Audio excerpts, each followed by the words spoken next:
다윗이 노베 가서 제사장이 떨며 다윗을 영접하여 그에게 이르되 어찌하여 내가 홀로 있고 함께하는 자가 아무도 없느냐 하니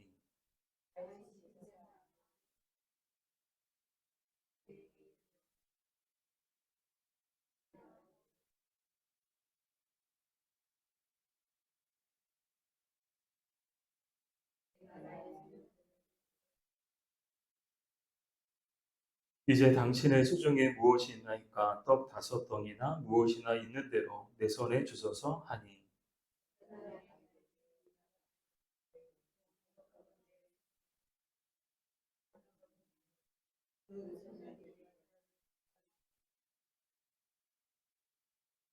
다윗이 제사장에게 대답하리르되 우리가 참으로 3일 동안이나 여자를 가까이 하지 아니하나이다. 내가 떠난 길이 보통 여인이라도 소년들의 그릇이 성결하겠거든. 하물며 오늘 그들의 그릇이 성결하지 아니하겠나이까 하매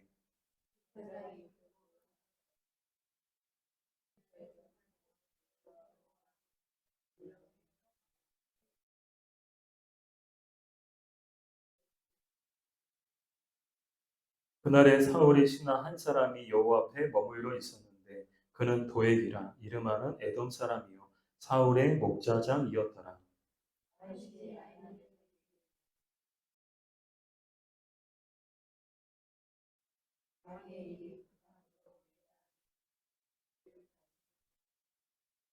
같이 읽겠습니다. 제사장이 이르되 내가 에라 골짜기에서 죽인 블레셋 사람 골리앗의 칼이 보자기에 쌓여 에봇 뒤에 있으니 내가 그것을 가지려거든 가지라. 여기는 그것밖에 다른 것이 없느니라 하는지라.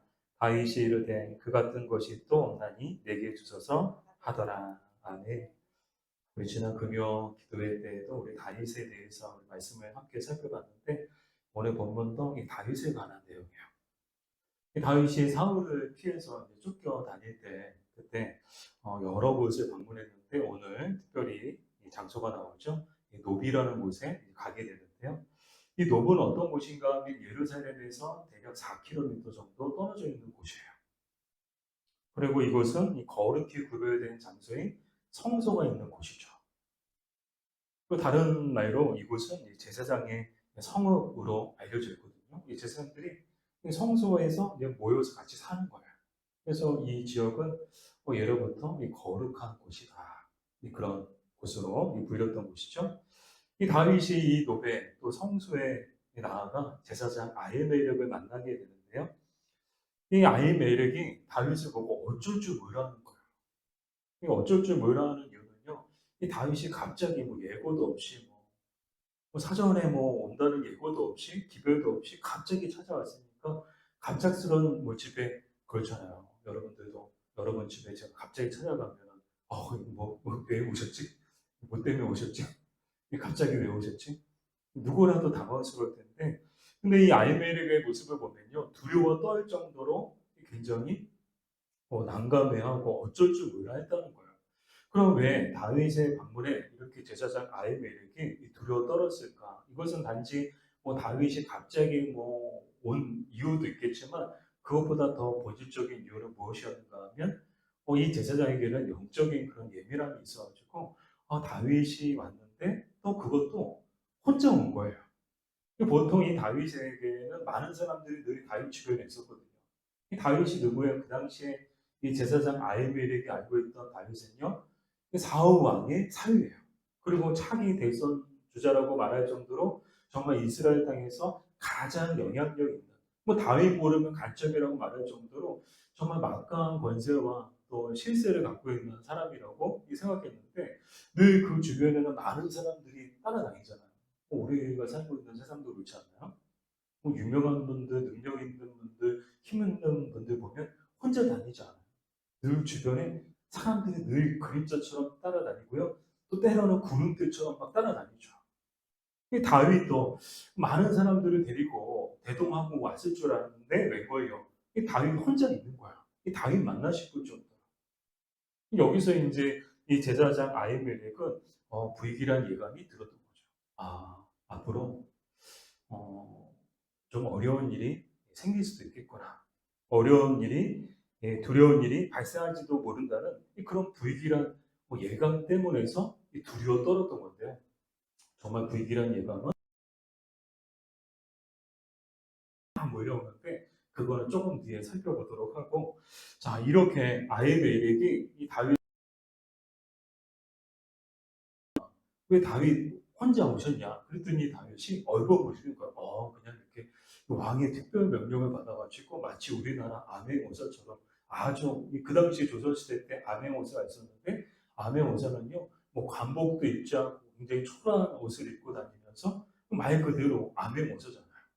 보이지 않게, 티나지 않게, 조용히 그렇게 다니는 사람이 암행어사처럼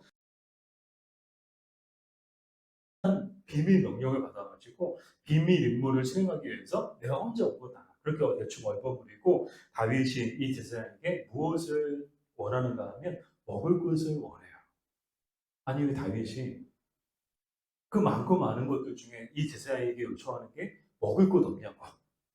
배뜸 오자마자 먹을 것부터 찾는 거예요. 이 말은 그만큼 다윗은 쫓기는 상황 가운데 굶주려 있었다는 것을 말하죠. 여러분, 오늘 몇 끼 드셨어요? 3끼 드셨어요? 네, 3끼 드신 분도 계시고, 2끼 드신 분도 계시고, 뭐 건강과 다이어트를 위해서 한 끼만 드시는 분들도 계실 텐데, 여러분 그렇잖아요. 뭐 3끼 드시는 분들이 한 끼만 안 먹어도 엄청 배고프거든요. 허기짐을 느끼거든요. 여러분 한번 테스트 한번 해보세요. 늘 먹다가 한 끼만 굶어보세요. 와, 진짜 배고파요. 그리고 이제 한 끼 걸어보서 나중에 먹을 때는요, 정말 밥이 꿀맛이에요. 진짜 맛있어요. 그만큼 우리가 굶주려 있다는 거죠. 다윗도 쫓기는 그런 삶을 살면서 뭐 제대로 뭐 어디 가서 사 먹을 수 있는 것도 아니고 음식을 쉽게 구할 수 있는 것도 아니고, 찾다 이 다윗이 찾은 곳이 어디예요? 성소, 제사장. 왜요? 아무도 믿지 못하거든요. 아무도 믿을 수 없거든요. 소문나면 부끄러운 일이거든요. 하나님의 영광을 가리는 일이거든요. 어떻게 사울 왕이 자기를 죽이려고 막 쫓아다닌다고 사람들한테 얘기할 수 있겠어요? 이 다윗도 보세요. 이 제사장에게 솔직하게 얘기하지 않아요. 그냥 비밀 임무를 수행하기 위해서 내가 이렇게 조용 있는 대로 다 달라는 거예요. 근데 웬 거예요? 먹을 게 없는 거예요. 진설병 외에는 없다는 거예요. 근데 이 진설병이 뭔가 하면 이 성수에 드리는 거룩한 떡을 얘기하거든요. 그래서 보통 일주일 주기로 교체를 해줘요. 그러니까 따뜻한 떡을 만들어서 딱 진설병으로 올려드리고, 그리고 그 전에 올려놨던 거는 다시 꺼내갖고 오죠. 근데 마침 이 성수에 새로운 떡, 따뜻한 떡을 올리고 매운 떡이 남아 있었던 거예요. 근데 율법에 따르면 이 진설병은요, 오직 제사장들만이 먹을 수 있는 거예요. 이 구약시대에는요, 엄격했잖아요. 율법이 엄격했잖아요. 누구보다도 제사장들은 율법에 정말 엄격한 그런 잣대 속에서 살아가는 사람들이잖아요. 근데 웬 거예요? 이 제사장이 이 진설병, 즉 제사장들만이 먹을 수 있는 이 진설병을 다윗에게 주는 거예요. 다윗 먹으라고. 사실 이 일로 인해서 피바람이 불어오죠. 우리 성경 그 뒤에 보면 사울이 제사장 아히멜렉을 비롯해서 노베에 있는 제사장들을 모조리 죽여버립니다. 이것 때문에 다윗에게 떡을 줬다고, 다윗에게 먹을 거 줬다고. 아니, 이런 왕이 어디 있어요? 사울이 그랬다는 거예요. 반드시 죽인다 그러고서 진짜 죽여요. 근데 이 아히멜렉만 죽인 게 아니고 이 노베에 있는 제사장 85명을 다 죽이는 거예요. 근데 여기서 끝나지 않아요. 피바람은요 계속 몰아치죠. 뭐 태풍이 뭐 잠깐 와서 막 훅고 그냥 끝나지 않잖아요. 막 핵이 지나가고 그 태풍의 눈이 지나가고 뭐 끝자락까지 지나가야 태풍이 끝나는 것처럼 이 높당에도 태풍이 몰아치죠. 이 사울이 일으킨 이 피해 태풍이 막 불어오면서 이 노베 성읍에 있는 남녀와 아이들과 젖먹는 자들과 소와 나귀와 양을 모조리 죽여버려요. 그러니까 살아있는 모든 생명체는요, 저거 살아있네, 다 죽이는 거예요. 이 일로 인해서. 뭐 때문에요? 다윗에게, 배고픈 다윗에게 먹을 거 줬다는 이유. 아히멜렉이 만약 자신이 이 진설병을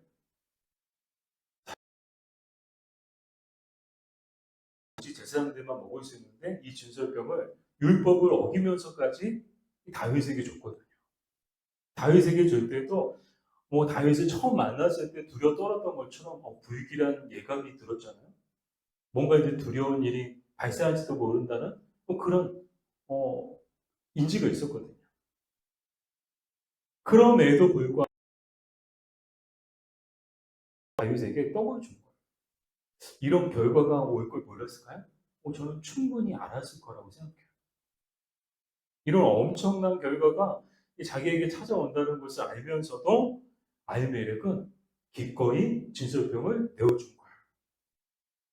만약 이런 결과가 온다는 것을 알았다면 사전에 사울 왕이 조서를 다 보내가지고 다윗에게 먹을 것 하나 주는 사람은 다 죽을 것이다라는 그런 조서를 내렸다면 그 조서를 받았더라도 아히멜렉은 어떻게 했을까요? 아히멜렉은 이 조서를 받았더라도 다윗에게 이 전시법을 줬을 거예요. 왜 그랬을까요? 그 이유는 율법의 근본 정신은 사랑이기 때문입니다. 율법의 근본 정신이 뭐예요? 사랑인 거예요. 하나님의 명령이 뭐예요? 사랑인 거예요. 이 왕의 명령보다 우선되는 게 뭐예요? 하나님의 명령이에요. 왕의 말보다 더 중요한 것은 하나님의 말씀인 줄 믿습니다. 근데 제사장은 정말 제사장 나왔죠. 왕에게 충성하지 않고 사람에게 충성하지 않고 또 율법을 문자적으로 해석해서 율법 안에 갇혀있지 않고 정말 율법의 참된 정신, 율법의 근무 정신이 무엇인가를 누구보다도 잘 알고 있었던 제사장이었음을 우리는 알 수 있죠. 사랑하는 여러분, 우리에게도 이런 믿음이 있어야 합니다. 아히멜렉과 같은 믿음이 있어야 되는 거예요. 때로는 어떤 희생과 대가를 치르더라도 사랑의 계명을 실천하는 것, 그것이 바로 믿음인 줄 믿습니다. 아히멜렉이라면, 여러분이 아히멜렉이라면 다윗이 찾아와서 먹을 거 구하는데 정말 율법에, 정말 하나님의 말씀에 이 진설병을 여러분 다윗에게 내어주실 수 있으세요? 아마 말씀을 듣기 전이라면 고민하셨을 텐데 이 말씀을 보고 나니까 그래요. 얼마든지 줄 수 있습니다. 아마 사람이 바뀌셨을 거예요. 왜요? 그게 그 율법의 근본 정신이고 그게 하나님의 뜻이기 때문이죠. 아무런 희생이나 대가도 치르지 않으려고 하는 것은 사랑도 아니고 믿음도 아닙니다. 사랑과 믿음에는요, 희생과 대가가 필요한 거예요. 여러분, 제가 말씀드렸잖아요. 우리가 아는 신앙의 길은요, 처음부터 끝까지 좁은 길이다. 꽃길만 걸어요?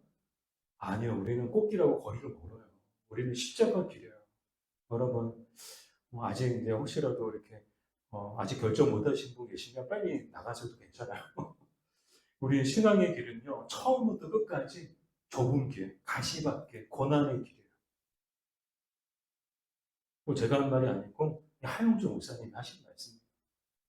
우리가 가는 길은 처음부터 끝까지 좁은 길입니다. 중간에 꽃길 없어요. 중간에 대로 없어요. 처음부터 끝까지 좁은 길이에요. 그 길이 끝나는 그 지점에 이르게 되면 정말 시온의 대로가 정말 활짝 우리를 위해서 열려 있는 줄 믿습니다. 그리고 우리는 그 시온의 대로로 반드시 들어가게 될 줄 믿습니다. 자, 그렇게 사랑과 믿음은 정말 희생과 대가는 반드시 요구한다는 거예요. 아히멜렉은 이 희생과 대가를 치르면서 다윗에게 정말 선을 베풀었고 사랑을 베풀었죠. 근데 다윗이 또 제자에게 또 무엇을 찾는가 하면 무기 없냐고. 먹을 걸 찾더니 이제는 무기를 찾는 거예요. 이게 왜 무기를 찾을까요? 이제 이렇게 광야에서 또 이렇게 쫓기는 삶을 살면서 정말 자기를 지켜야 되잖아요. 대적들과 싸워야 되잖아요. 그러니까 무기가 필요했던 거예요. 다윗이 이제 무기를 구하니까 이 제사장 아히멜렉이 이 성소에는 당신이 과거의 골리앗을 쓰러뜨렸던 그 골리앗의 검밖에 없습니다. 그랬더니 잘 됐다고. 그거를 나에게 달라고. 그래서 다윗은 이 골리앗의 검을 가지고 나아가게 되죠. 근데 여기서 우리가 주목해야 되는 것이 있는데 이게 뭔가 하면요. 시점이야. 다윗은 성소를 찾을 때 어땠어요? 아무것도 없었어요. 심지어 주머니에 돈 한 푼 없었고요. 먹을 것도 없었고 자기를 지킬 무기조차 없었어요. 아무것도 없었던 거예요. 뭐 쫓기는 사람이 뭐가 있겠어요. 그냥 야반 도주하듯이 정말 사울에게 그냥 쫓겨가지고 다니는데 뭐 다 챙겨가지고 나왔겠어요. 막 돈 있는 거 바리바리 챙기고 먹을 거 전투식량 다 챙기고 뭐 비상금 챙기고 뭐 가스통 챙기고 뭐 그런 게 어디 있어요. 그런 정신이 어디 있어요. 아무것도 가지지 못하고 아무것도 없는 채 그저 막 쫓기는 삶을 살게 되는 거죠. 성소를 찾을 때까지만 해도 다윗은 정말 아무것도 없었습니다. 그러나 여러분 시점을 보세요. 성소를 찾은 후에는 다윗은요 먹을 것도 없고 무기도 없고 모든 것을 얻었습니다. 아멘. 먹을 것도 없어요. 진설병을 먹었어요. 먹고 배부름을 얻었죠. 그리고 검을 얻었어요. 과거에 골리앗을 쓰러뜨린 검. 정말 이것만한 검이 없는 거예요. 과거에 골리앗을 쓰러뜨렸을 때 다윗이 정말 하나님의 능력을 나타내는 통로로서 쓰임 받았던 굉장히 상징적인 검이잖아요. 그 검을 얻게 됐고요. 또한 모든 것을 얻었다는 것은 무엇을 말하는가 하면 성소에서 기도함을 통해 하나님이 자신과 함께 하신다는 확신을 얻었기 때문인 거예요. 다윗이 성소를 찾을 때 그냥 단지 먹을 것 없나? 뭐 단지 제사장의 도움을 받기 위해서 성소를 찾았던 게 아닌 거예요. 하나님의 도우심을 받기 위해서, 하나님의 은혜를 얻기 위해서 이 성소를 찾았던 거예요. 저는 예전에 교회에 있다 보면 교회 도움을 요청하러 오는 분들이 의외로 많이 계세요. 그래서 뭐 이렇게 약값 살 돈이 없는데 뭐 약값 좀 달라. 밥을 먹지 못했는데 밥값 좀 달라. 근데 그분들 중에 대부분 전부는 아니지만 거의 많은 분들이 불순한 의도를 가지고 오시는 분들이 많이 계셨어요. 그러니까 그렇게 교회 돌아다니면서 무슨 뭐 수금하듯이 이 교회에서 얼마, 저 교회에서 얼마. 그래가지고 그거 가지고 정말 뭐 그러면 안 되는데 막 그거 가지고 술 사서 드시는 분들. 뭐 교회에서 돈 받아가지고 나오자마자 편의점에 가서 술 사가지고 술 드시는 분들. 그래서 성도들이 그거 보고 아니 교회에서 아까 나왔는데 저 사람 저기 편의점 가서 술 사가지고 술 먹는다. 앞으로 주시지 말라고. 뭐 앞으로 뭐 누가 찾아오든지 뭐 돈 주지 마시라고. 목사님 돈 주지 마시라고. 뭐 그렇게 얘기하는 경우도 있었어요. 근데 참 안타까웠던 게 그거예요. 물론 정말 먹을 게 없고, 정말 약값이 없고, 뭐 어디 가야 되는데 차비가 없고. 근데 딱 그분들의 멘트가 딱 정해져 있어요. 먹을 것, 차비. 부터 돼요. 하도 많이 당해가지고, 그냥 의심부터 돼요. 근데 제가 늘 안타까웠던 게 그거예요. 이 성서, 교회를 찾아올 때 그분들이 정말 이 다윗 같은 마음으로 오신다면 얼마나 좋을까. 내가 사람들에게 이 교회에서 봉사하고 이 교회에서 일하는 사람들에게 단지 도움받기 위해서 오는 것이 아니고 정말 교회 가운데 계신 하나님 앞에 하나님을 만나고 하나님의 도우심을 받기 위해서 나온다면 얼마나 놀라운 일이 그분들에게 임할까. 사람의 도움은요 단지 몇천 원 뿐이에요. 밥값 한 끼, 차비 얼마, 약값 얼마 그게 끝인 거예요. 그러나 하나님의 도우심을 바라보며 나아갈 때 정말 모든 것을 얻게 될 줄 믿습니다. 왜요? 하나님은 전능하신 하나님이시기 때문이죠. 모든 것을 가지신 이 하나님이시기 때문이죠. 사랑하는 여러분, 이것이 성소를 찾는 자들에게 주시는 하나님의 특별하고도 놀라운 은혜인 줄 믿습니다. 교회도 그래요. 교회는요, 이 시대의 성소인 줄 믿습니다. 이 땅의 교회가 이 시대의 성소인 거예요. 정말 이 오늘 성소를 보고 있죠. 높당에 있는 제사장들의 모습을 보고 있죠. 높당에 있는 성소를 보고 있잖아요. 이 시대의 성소가 바로 교회라는 거예요. 교회는 성소가 되어야 한다는 것이죠. 그래서 이 시대에 다윗과 같은 사람들이 빵과 검을 얻는 곳이 되어야 합니다. 유진 피터슨 목사님은 하나님의 말씀이 빵이고 하나님의 말씀이 검이라고 했는데요. 정말 그런 것 같아요. 오늘 이 시대 성수에서 우리가 얻을 수 있는 게 뭐예요? 빵, 검. 하나님의 말씀이 우리에게 빵이고 하나님의 말씀이 우리에게 검인 줄 믿습니다. 정말 영적인 양식을 우리가 먹게 되는 거예요. 교회 와서 뭐 예배 끝나고 뭐 먹는 것도 참 맛있는 걸 먹고 또 풍성한 또 나눔을 갖기도 하지만 그게 본질이 아닌 거예요.